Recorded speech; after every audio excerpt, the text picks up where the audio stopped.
Old चाचा बादाम milk वाला।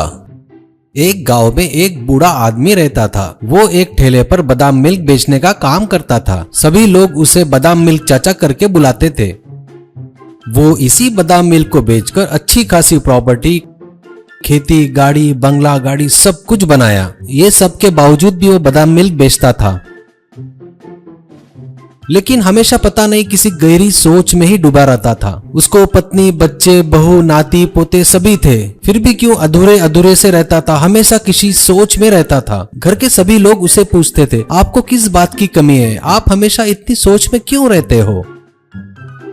एक बार सभी मिलकर खाना खाते वक्त चाचा थाली ढकेल देते हैं और उठ जाते हैं। तभी पत्नी, क्यों, क्या हुआ जी? सभी तो आपके पसंद का खाना बना है, फिर भी आप उठकर क्यों जा रहे हो? चाचा, पता नहीं क्यों आज सब कुछ है, धन है, दौलत है, नौकर है, गाड़ी, बंगला सब कुछ है, फिर भी मन में शांति नहीं मिल रही है। तभी लड़का, पिताजी, पड़ोस के गांव में एक आश्रम है, वहाँ एक स्वामी जी है, आप एक बार जाके मिल लीजिए, क्या पता आपको समाधान मिल जाए। दूसरे दिन चाचा उसी स्वामी के पास जाते हैं। चाचा, स्वामी जी, मेरे पास सब कुछ है, धन है, दौलत है, पूरा परिवार है, फिर भी पता नहीं क्यों मुझे मन की शांति नहीं मिल रही है। आप इसका कुछ उपाय बता सकते हैं? स्वामी जी, बेटा तुम्हें ऐसा क्यों लग रहा है, मुझे समझ में आ गया। एक काम करो, ऐसे एक इंसान को ढूंढो जो हमेशा खुश रहता है, और वो मिल जाए तो उससे एक अंगूठी मांग लो। जिस दिन तुम्हें वो अंगूठी मिल जाए उस दिन तुम्हारी सारी समस्याएं खत्म हो जाएगी। चाचा ठीक है बोलकर वहाँ से उस इंसान को ढूंढने के लिए निकल गए। वो वैसे ही इंसान को ढूंढने के लिए गांव घूमने लगे। एक दिन एक गांव में चौपाल पर बैठा एक आदमी हंसते हुए बहुत खुश दिखाई दे रहा था। चाचा उसे देखकर, आप कौन हो? आपका नाम क्या है? आप क्या करते हो? आदमी ने बोला, चाचा जी, मैं एक पंडित हूँ, मैं सभी खुशी के कार्य करता हूँ। चाचा, आप बहुत खुश दिख रहे हो, क्यों, क्या हुआ? आप हमेशा ऐसे ही रहते हो क्या? आदमी बोला, ऐसा होता तो कितना अच्छा होता। मैं भी जब किसी गरीब और दुखी को देखता हूँ तो मेरा मन भी विचारों में घिर जाता है। चाचा समझ गए कि मैं जिसे ढूंढ रहा हूँ ये वो व्यक्ति नहीं है, और वहाँ से चले गए। कुछ दूर जाने पर चाचा को एक ज्योतिष दिखाई दिया। चाचा समझे इसके पास मुझे समाधान जरूर मिलेगा। फिर चाचा ने सोचा कि उस ज्योतिष से पूछता हूँ, इसको सब कुछ पता होगा। चाचा ज्योतिष को पूरी बात बताते हैं। ज्योतिष, अरे मुझे मेरे भविष्य के बारे में पता है, और मैं कब मरूंगा ये भी पता है। जब भी मरने के दिन के बारे में सोचता हूँ ना, मैं विचारों में घिर जाता हूँ और नाराज हो जाता हूँ। चाचा सोचे ये भी मेरे काम का व्यक्ति नहीं है। ऐसा सोचकर वो वहाँ से चले गए।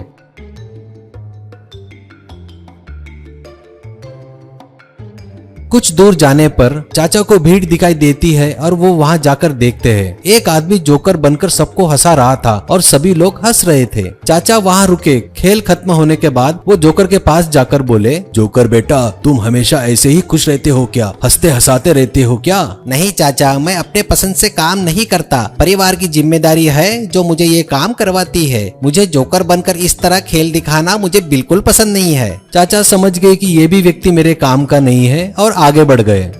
चाचा चलते चलते जंगल के रास्ते लग गए और वो बहुत थक गए थे और एक पेड़ के नीचे बैठ गए और उनकी आंख लग गई। थोड़ी दूर पर एक व्यक्ति पेड़ काट रहा था। उसकी आवाज से चाचा की आंख खुली और उन्हें भूख भी लगी थी। लकड़हारा देख समझ गया था और चाचा से पूछने लगा, अरे आप कौन है? इस जंगल में क्या कर रहे हैं? चाचा जी, यहाँ कैसे पहुँचे? ये सब बातें उस लकड़हारे को बताना उचित नहीं लगा। फिर चाचा जी ने उसे कहा कि मैं सिर्फ रास्ता भटक गया हूँ। लकड़हारा, तो चाचा आपको बहुत भूख लगी होगी ना, चलिए इस गरीब की झोपड़ी में कुछ सूखा खा लीजिएगा।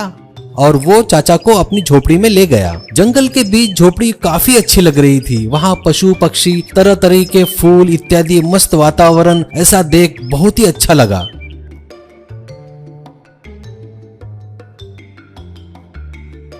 और चाचा ने वहाँ खाना भी खा लिया।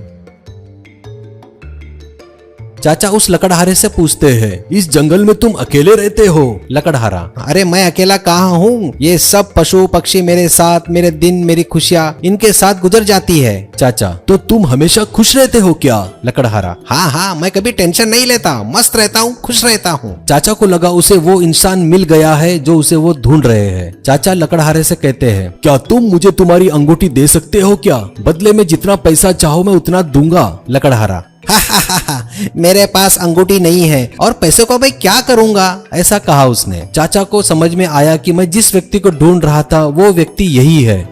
वो तुरंत स्वामी जी के पास गया और कहा, स्वामी जी, आपने जो व्यक्ति के बारे में बताया वो मिला, पर उसके पास अंगूठी नहीं थी, अब क्या करे? स्वामी जी, उसके पास कुछ भी नहीं है, फिर भी वो खुश है, बगैर टेंशन के जी रहा है। लेकिन तेरे पास सब कुछ है, फिर भी तू सोच में टेंशन में जी रहा है। इसका कारण तुझे पता है क्या? चाचा जी, लगता है लकड़हारे के खुशी रहने का कारण आपको पता चल गया है, मुझे बताइए ना प्लीज। स्वामी जी, हाँ मुझे पता चल गया। उसकी बड़ी बड़ी इच्छाएं नहीं है, उसके पास जितना है वो उतने में समाधानी है, इसलिए वो बहुत खुश है। इसलिए कहता हूँ, इंसानों में इच्छाएं बढ़ेगी तो विचार बढ़ेंगे, विचार बढ़ेंगे तो अशांति बढ़ेगी, टेंशन बढ़ेगा। इसलिए जो है उसमें समाधान होकर जीना सीखो, सभी टेंशन खत्म हो जाएगी तेरी।